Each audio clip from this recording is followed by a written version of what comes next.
Hello again, Biology 100 students. Welcome to your lecture on the respiratory system. As you probably know, the respiratory system consists of the lungs, the bronchi, the trachea, and parts of the upper respiratory tract. Now, as you know, the primary function of the respiratory system is to bring oxygen into the body so we can use that for our cell's metabolism.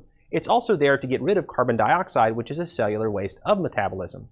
So respiration is broken down into three main processes. One is pulmonary ventilation. That's simply the movement into and out of the lungs, which is aided by the diaphragm.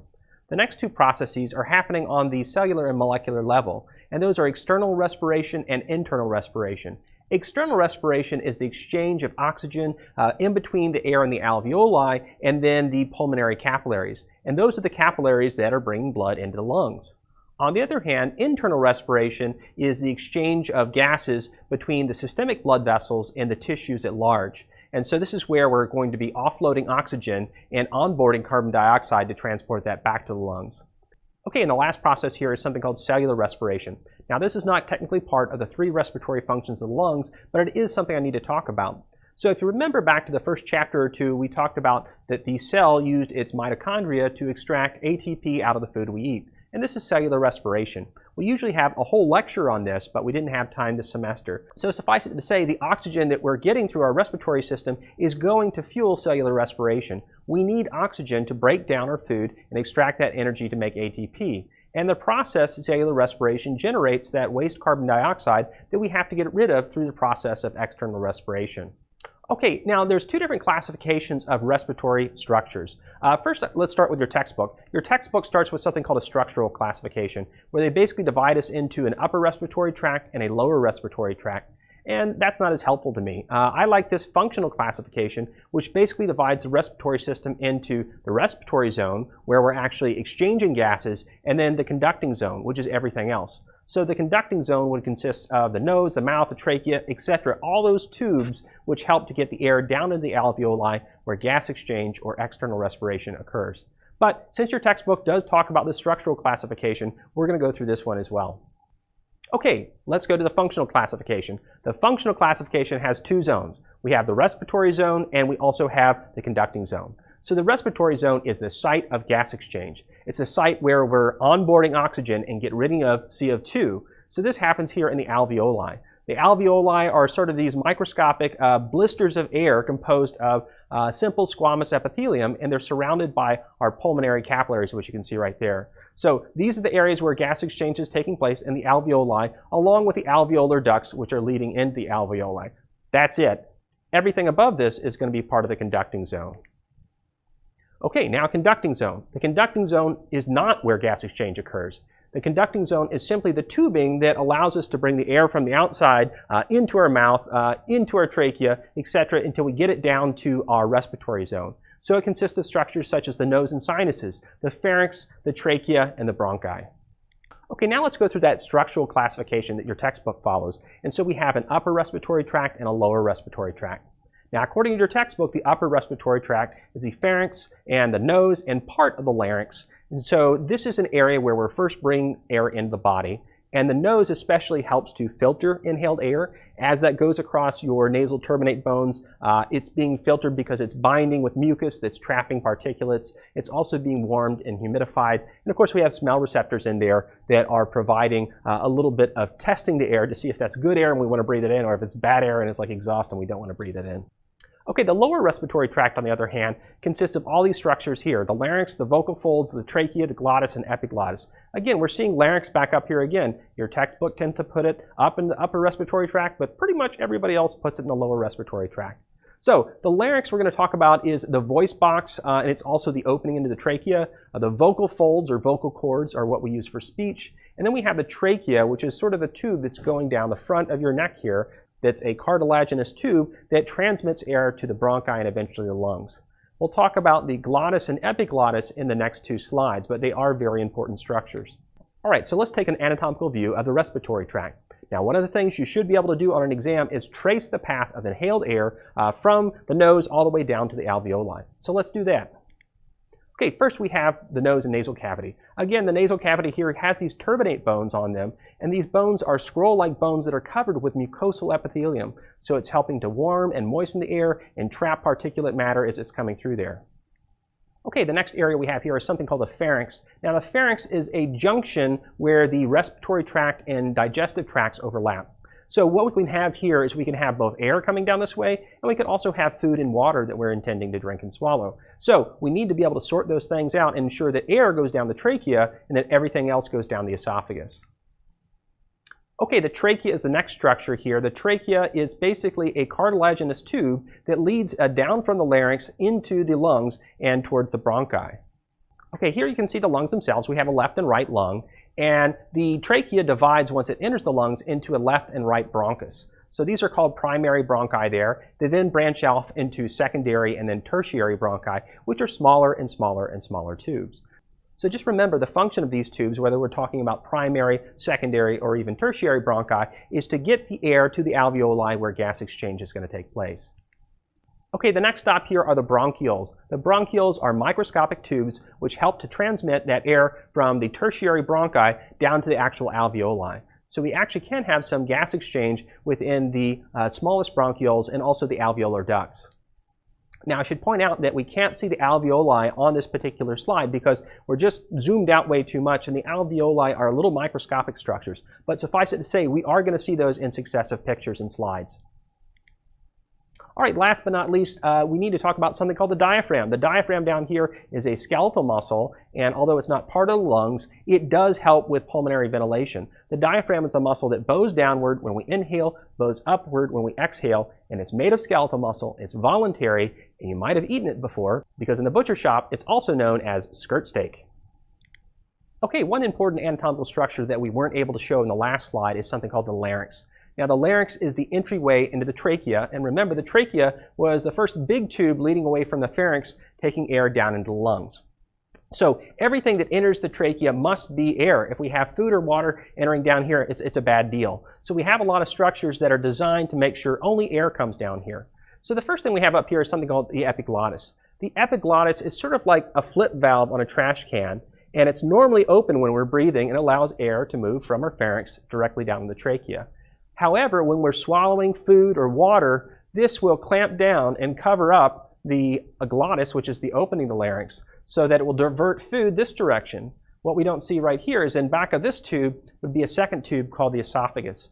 And so the epiglottis would divert any food or water down into the esophagus and away from the trachea. Okay, so epiglottis is up because we're breathing in. The next structure we have back here are vocal folds or vocal cords. Those are used for voice production. So they're basically composed of connective tissue membranes which are tightened or loosened by skeletal muscle contraction. And of course below that we have our trachea, right? The trachea was going to branch off into our bronchi, and the bronchi are then going to branch off into our bronchioles. I should point out that the trachea itself is held open with cartilages. So if you feel down the front side of your throat, this is your trachea, and those cartilages are there to help keep your trachea open or patent so that air is always coming in. In contrast, the esophagus, which is back here, does not have cartilage rings. Okay, so here is a cross-section of the trachea and esophagus so you can see a little bit more what I'm talking about. So first of all, let's start out with the anterior-most tube. This is the trachea, and here you can see those U-shaped cartilage rings made out of hyaline cartilage. And again, it's really important to hold the trachea open so it doesn't collapse on itself, because we always need air. In contrast, look at the esophagus. The esophagus is where food's going to go. There's no cartilage rings, so why does that matter? Well, we're not always swallowing. We can allow our esophagus to shut back up when we're not swallowing, and that's okay. But we're breathing all the time, so it's important we have cartilage here to hold the trachea open. The other thing I want to point out is this muscle right here that's uniting the left and right sides of this sort of cartilage horseshoe, and that's called the trachealis muscle. And what that allows us to do is to constrict the trachea when we're coughing. So when we cough, this trachealis muscle will contract, and that will reduce the diameter of the trachea, giving us a more powerful pressure to expel any foreign materials such as water or mucus or something like that. Okay, while we're on the subject of the trachea, I want to talk about something that's maybe pertinent today called endotracheal intubation. You've probably seen this happen on Grey's Anatomy and even more recently in the news when we talk about COVID patients, etc. So why would we want to intubate a patient? Well, first of all, intubation is the act of taking a breathing tube and placing it down through the larynx into the trachea, and then we inflate a cuff there that sort of forms an airtight seal. Why would we want to do this? Well, one, we might have a patient that can't breathe on their own, so we're going to hook them up to a ventilator. The second reason is let's say we're giving a patient general anesthesia and we have them under anesthesia. We use this tube firstly to deliver the anesthetic agent. It's usually a gaseous agent. And this also allows us to form an airtight seal right here between the trachea, and it prevents the patient from aspirating or vomiting and having that vomit go down into the trachea. Now, normally if you throw up when you're awake, you just spit it back out, right? You have this gag reflex and coughing reflex. But if you're unconscious, you don't have that gag reflex. And so it's very important that we protect the airway in these patients who are unconscious. But again, with the COVID, the main reason we're intubating them is to hook them up to a ventilator so we can have a machine breathe for them, because a lot of these people are simply too weak to breathe on their own. Now, I should point out that intubation is not as easy or cut and dry as it looks here. When you're placing that tube, you have to make sure it goes down which of these tubes? Well, the front tube or the back tube? Remember, the back tube here is the esophagus, the front tube is the trachea. So we want to put it down the larynx and the trachea, but it is possible to make a mistake. Now, I've never intubated a person before, but the first dog that I intubated when I was a vet tech, I went down the esophagus. I thought I did well, but because I was delivering anesthesia to that patient, it was going to their stomach and not to their trachea, and so they started to wake up, and it's kind of scary when a dog steps up on the counter and like that. So it's important when they're intubating a patient that they place the tube down the correct hole. So we want it to go down here into the trachea, not into the esophagus. Okay, while we're talking about the trachea, we're going to talk a little bit about the lining of the trachea, because the lining of the trachea is really important. It's lined with a mucosal epithelium that makes lots of, that's right, mucus. And the mucus is there to trap particulate matter so that we can expel it through coughing or swallowing. And we also have cilia there that make a ciliary ladder that are basically helping to propel that mucus up towards the top of the pharynx, where it can later be swallowed. Okay, so this is what that mucosal epithelium would look like under the microscope. First of all, the epithelium we have here, take a look at those cells, nice big elliptical nuclei. This is actually something we call pseudostratified ciliated columnar epithelium. So pseudostratified because it looks like it's several layers, but it's only one. Ciliated because we have these cilia here. And then we have this mucus cell that's producing mucin that will be hydrated into mucus. And the mucus is there to trap particulate matter, and then the cilia are just brushing that mucus up towards the pharynx so that once that mucus begins to dry out, we can either cough it out, spit it out, or swallow it. So think about how much mucus you're swallowing a day. It's pretty disgusting. It's like on the order of a half a liter. Ugh. Okay, the vocal cords. We talked briefly about the vocal cords before. We said they were used for sound production. The big picture for this class is that these are connective tissue membranes, and their tautness is adjusted by skeletal muscle. And remember, skeletal muscle is voluntary, right? Our voices, for the most part, are voluntary. And so as we breathe or send air across these vocal folds, they resonate just like guitar strings, and they make sound. All right, so we said before that the lower respiratory tract, as far as your textbook was concerned, included the trachea, but also the bronchi. So the bronchi are these two twin tubes that branch off the trachea once it enters the lungs. And so we have a left and right primary bronchus. Those branch off again into secondary and tertiary bronchi that get smaller and smaller. And eventually we get down to something like this called the bronchioles. So bronchioles are the smallest airway until we enter the alveoli or the alveolar ducts. So the alveoli are the areas where actually gas exchange is taking place. And again, these are simple squamous epithelium, and surrounding them are our pulmonary capillaries. Remember, capillaries are really thin membraned blood vessels that allow for exchange of nutrients, in this case, exchange of oxygen and carbon dioxide. Okay, this is an important part, because now we're going to talk about the respiratory membrane, right? We said the respiratory zone is where actual gas exchange is taking place, and we call this external respiration. So the respiratory zone down here is composed of three different types of cells. The main cells we have in here are type 1 cells. These are the cells that form the walls of the alveoli, and they're made up of simple squamous epithelium. Why simple? Well, it's only one cell layer thick, so that allows oxygen to go directly into the blood vessels by only crossing one cell layer and then one cell layer of the capillary. So I should point out right here are our pulmonary capillaries, so they are also one cell layer thick. So again, oxygen actually has two cell layers to cross, but this is a lot better than crossing 5 or 15. That's why a simple epithelium is best here. Okay, the other cells we have in here are type 2 cells. Type 2 cells produce something called surfactant. You've probably heard of surfactant before, but you probably don't remember what it's for. So go into your kitchen or go into your laundry room and look at your detergents and read on the back end there, and it'll probably say contains ionic and anionic surfactants. Well, surfactants is a crazy name just to say soap. So what surfactants do is they reduce surface tension, and we'll show why that's important in the next slide. Because surface tension would normally cause these walls to collapse in on themselves because it's very moist in here, and the surfactant produced by these cells helps reduce that surface tension so the alveoli remain open. The other cell that we have in here is something called an alveolar macrophage. Macrophages are sitting around just waiting for infectious bodies, cellular debris, or anything that doesn't belong so they can gobble them up through the process of phagocytosis.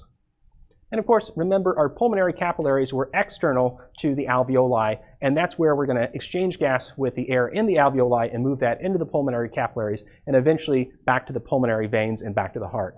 Okay, so we said before in the last few slides that surfactant was important for reducing surface tension in order to keep those alveoli, those little sacs of air, open. So we're going to do an experiment to investigate the effects of surfactant on surface tension. So first of all, what you're going to need is 2 strips of paper. Okay. You'll also need a container of water like we have here, and you're going to need some simple everyday dish soap. All right, so what we want to do first is to put our strips of paper in the water and get them wet. Okay, like so. So we're just going to put those in the water and get them wet. Okay, and then we pull them out.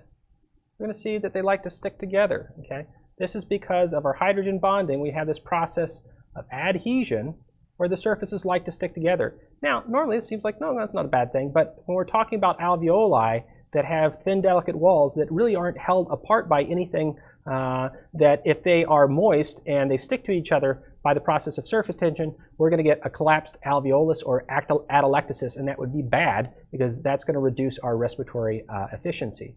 So now let's talk about what's going to happen when we have that same liquid, but we're going to add instead a surfactant in the form of regular dish soap.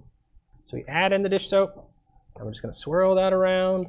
So the dish soap is a surfactant, right? It contains surfactants that help reduce surface tension there. So I do that, and then I'm going to put these 2 pieces of paper back in and get them all moist with the soapy water. What I'll see is they still like to stick together, but they probably do so to a lesser degree. Maybe you can't see it from where I'm looking, but they seem to peel apart much easier now that they've been in the soapier water than they did when it wasn't soapy. So probably not a great experiment, but if you do it yourself, you might be able to see that it's easier to pull them apart once we've had them in a soapy solution. Again, that soap here is analogous to the surfactant that's produced by our type 2 alveolar cells. Okay, COVID-19, you know we can't escape talking about it this semester since it's such a big deal with the pandemic. So how does COVID-19 affect the respiratory membrane? So first let's take a look at a healthy respiratory membrane. The respiratory membrane, remember, was made of the alveoli and is surrounded by our pulmonary capillaries. Well, once we become infected with the SARS-CoV-2 virus, it will bind to angiotensin II receptors or angiotensin converting enzyme receptors that are located in that lung tissue. And when that happens, we start to invade the cells and the virus replicates just like any other virus would. But in the process, we end up creating an immune response. So the immune response here brings in lots of macrophages, and the macrophages begin to secrete something called cytokines. Now, cytokines are cellular signals that help to increase the permeability here. They cause inflammation, which initially should be helping the infection, but in this case, the inflammation goes haywire. It becomes out of proportion to the infection. So a lot of the deaths we have associated with people with SARS-CoV-2 are actually because of something called a cytokine storm.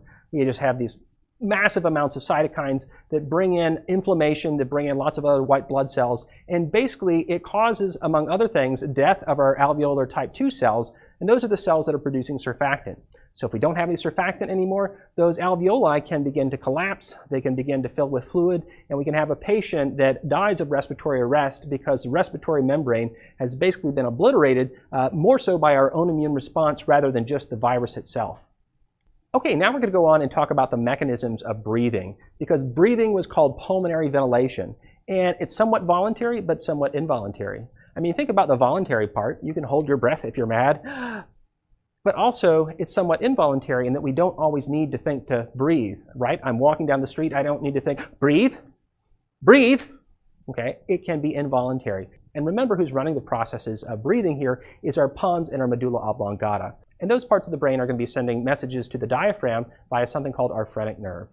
Okay, let's look first at the process of inspiration. Inspiration simply means to breathe in. And when we inspire, what happens here is our diaphragm bows downward, which increases the volume of our chest cavity and really creates a vacuum. And that vacuum right there draws air in from our nose, our pharynx, down to our trachea and our bronchi that fills the lungs. So that's breathing in. Now, the question here is that, does the lungs contain any skeletal muscle?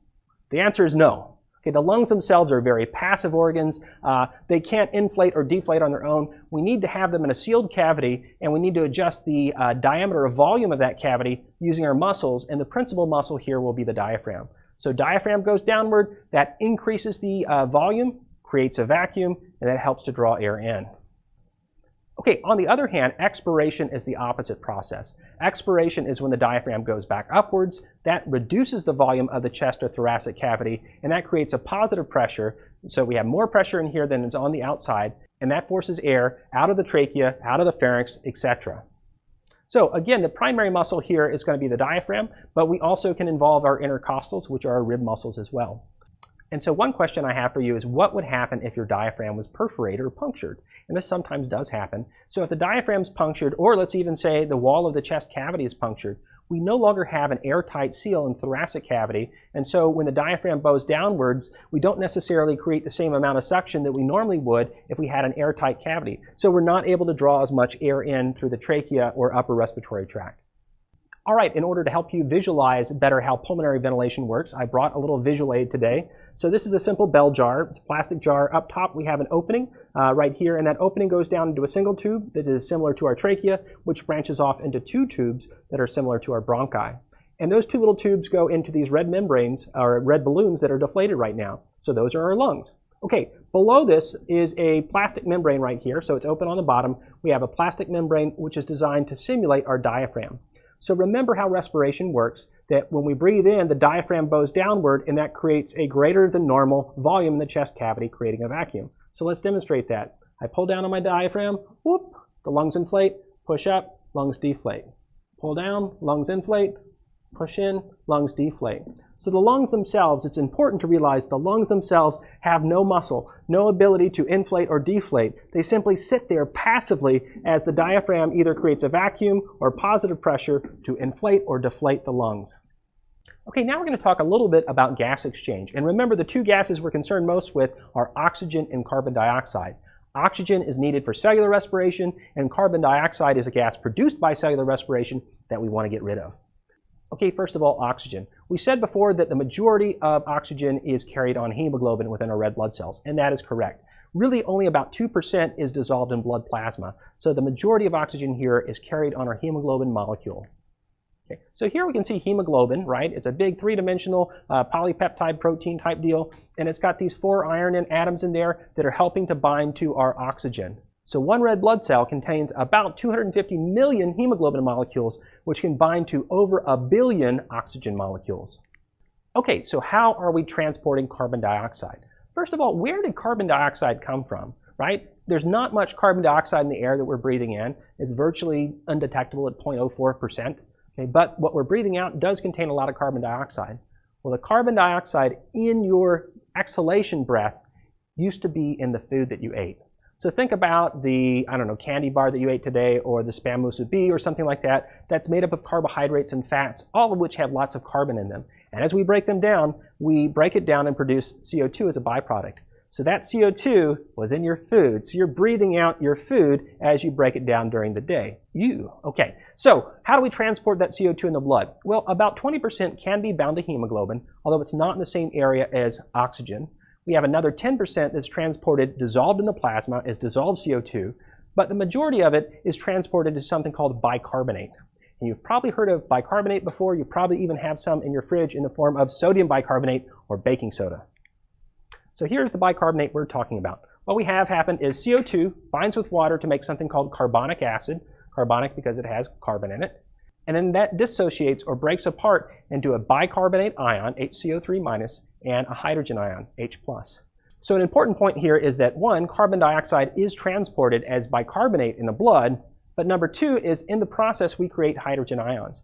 And what do hydrogen ions do to the pH? Well, they drop the pH down, making it more acidic. So the more CO2 we have in our bloodstream, the more acidic the blood becomes. And this can actually cause a problem if we're not ventilating enough, if we're not breathing enough. We can put a patient into something called respiratory acidosis. Okay, so one question I commonly ask students on an exam is, how do we know which way oxygen and carbon dioxide are supposed to move? So in the lungs, we have a lot of oxygen in the alveoli and not as much in the pulmonary capillaries. And so oxygen just moves from an area of high concentration to an area of low concentration by simple diffusion. It does not require any energy. Now let's look what happens inside the tissues. Remember, the gas exchange occurring in the lungs is called external respiration, and the gas exchange occurring in the rest of the body is called internal respiration. So in the rest of the body, we're bringing blood via our aorta and our systemic capillaries into our tissues. Now initially, the oxygen is a lot more concentrated in the incoming blood than it is in the tissues. The tissues have been using that oxygen up. So this creates a gradient.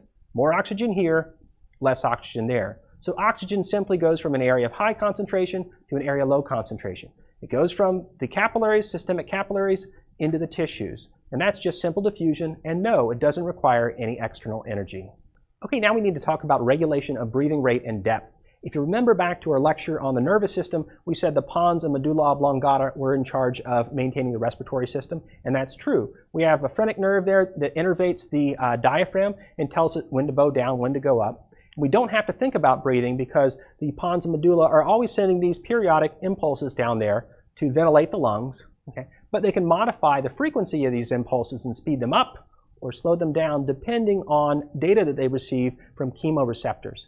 So the chemoreceptors are located in blood vessels and elsewhere in the body, and they're monitoring principally carbon dioxide and hydrogen ions. The third thing they're monitoring is actually oxygen. You would think we'd really be monitoring oxygen, but we don't. We really are monitoring CO2.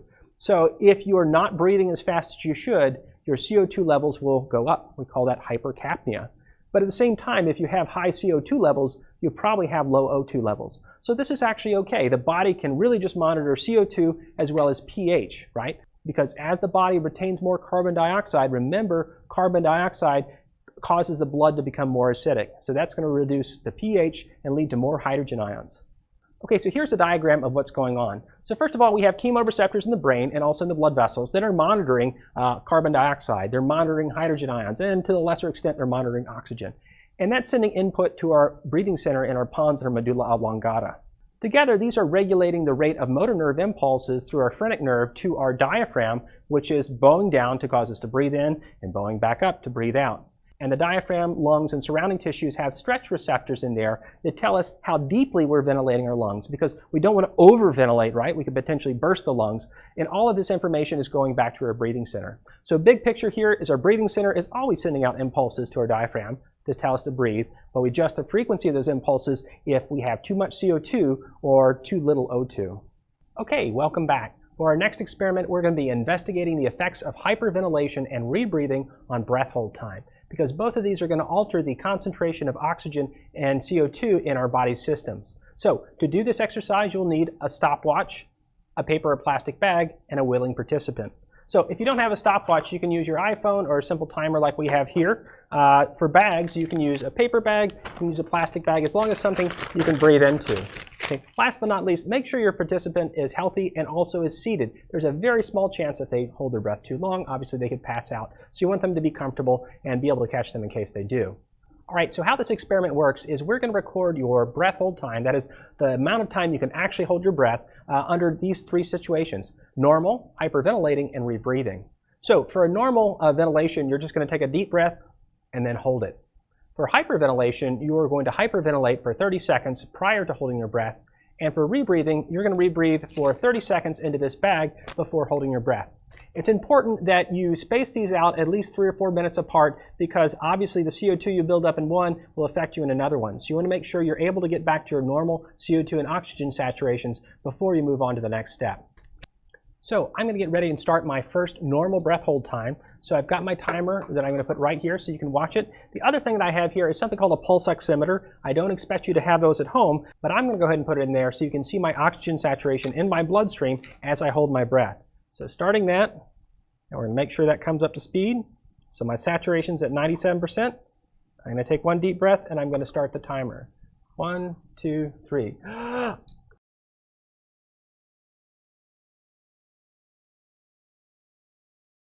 Okay, 47 seconds, and my saturation dropped down to 94. So I'm going to relax for a few minutes, and then we're going to redo that again. Okay, so I've rested up enough from the first trial. Now I'm going to try it again after hyperventilating for about 30 seconds. So it's important you don't hyperventilate any more than a minute, because that can lead to alkalosis in your bloodstream. So when we hyperventilate, we're actually getting rid of excess carbon dioxide. We aren't getting any more oxygen on board. So I'm ready to start. I see my oxygen saturation's back at 97, and I won't start my clock until I'm actually holding my breath. So I'll simply hyperventilate for 30 seconds or so, and then hold my breath and start the timer.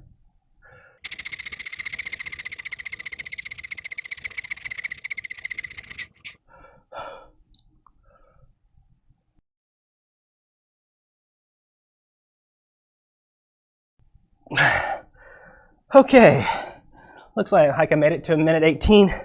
My saturation dropped down below 90, so it takes a long time for your saturation to drop. But you can see that hyperventilating did help me to hold my breath a little bit longer because I was off-gassing CO2. And as it turns out, CO2 tends to be the most sensitive trigger that your body uses to determine when it's time to breathe again. Okay, now that I've had a chance to rest for a few minutes, we're going to go back and do the third iteration, and this is rebreathing. Now, rebreathing, what I'm going to be doing is breathing into a bag for 30 seconds before I hold my breath.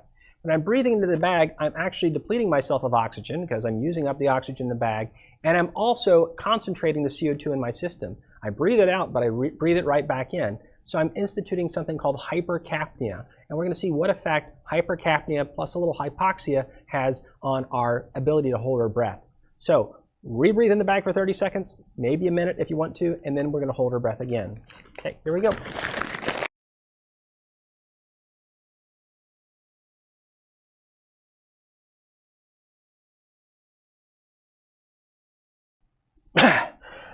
Okay, I didn't even make it 32 seconds, 33 seconds. So that was a lot shorter than the last one where I was hyperventilating, and even shorter than the normal one. And the reason is that I was starting that breath hold with a lower than normal concentration of oxygen. I was hypoxic because I was breathing just what was in the bag. I was also hypercapnic. I was rebreathing my CO2, so I was starting with a lot more CO2. And remember, CO2 is the primary trigger that our body uses to determine when it's time to breathe again. Now, if you're interested in doing this yourself, all you need is a paper bag and a timer. And if you film yourself doing this experiment and you upload it to Dropbox, I will give you 5 points extra credit. Good luck. Okay, our first disease here is something called COPD, which stands for chronic obstructive pulmonary disease. And we used to call this emphysema, but now we just call it COPD. So COPD is most often associated with lifelong smokers. About 80% of patients with COPD are smokers. And for the other 20%, well, many of them are experiencing secondhand smoke or are exposed to industrial pollutants or smoke in some way.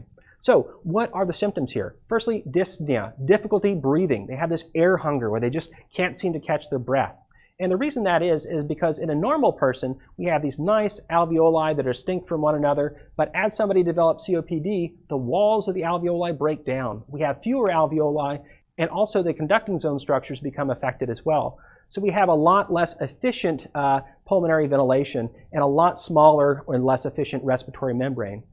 Now, because the respiratory membrane and conducting zone structures are no longer as efficient, many people with COPD actually have to have external oxygen supplementation in order to be comfortable. Okay, our next homeostatic imbalance is something called asthma. Asthma is a spasmodic contraction of the bronchi and other airways as a result of being exposed to some kind of environmental factor. Now, asthma probably has a genetic side to it too that we're still trying to understand, but we do know that people that have asthma have certain environmental factors that will trigger an asthma attack. So here you can see a normal bronchi, right, that's nice and open, and then when they're exposed to whatever the trigger is, that bronchi becomes very, very inflamed. That reduces the internal diameter, that lumen, and makes it very hard to breathe. So asthma can be life-threatening. People have died of asthma attacks. And the primary way we treat asthma is to understand what the triggers are, and we also give that patient usually a corticosteroid that will reduce the severity of the inflammatory response. Okay, our next homeostatic imbalance is something called tuberculosis. Now, tuberculosis is caused by a bacterial infection of the lungs. The bacteria is Mycobacterium tuberculosis, and it's spread through coughing, just like the SARS-CoV-2 virus, except here the droplets are actually carrying the Mycobacterium bacteria, and somebody else breathes it in. And TB can be a very, very dangerous disease. It kills about 1.5 million people a year worldwide. So you might be saying, why aren't we more concerned about it? Well, we really are. The CDC and World Health Organization have always been concerned about TB.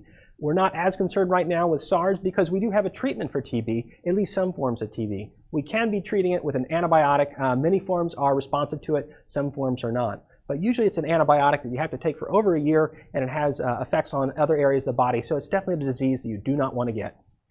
Okay, last but not least, I just want to say one additional thing about the SARS-CoV-2 virus. We said earlier in the presentation that it definitely was a respiratory disease. In fact, most of the patients that die of SARS-CoV-2 are going to die of respiratory arrest. But it's not just a respiratory disease. We found that we have receptors for the virus that the virus can bind to on lots of different tissues in the body, not just the lungs. It can bind to the heart, it can bind to the kidneys, the intestines, it can cause problems in the brain, etc. So we're seeing people that are experiencing strokes, people that are experiencing blood clots, people are having myocardial infarction as a result of viral infection. So when you talk to your grandparents or whatever and talk about how severe the disease is, don't just concentrate on the respiratory side. This has wide-ranging effects all over the body, many of which can cause lifelong problems even after somebody recovers from the initial infection. All right, you've reached the end of the lecture on the respiratory system. As always, if you have a murky point you're not sure on, go back and review that point in the lecture. If you still have questions, send me a text or an email. All right, talk to you later.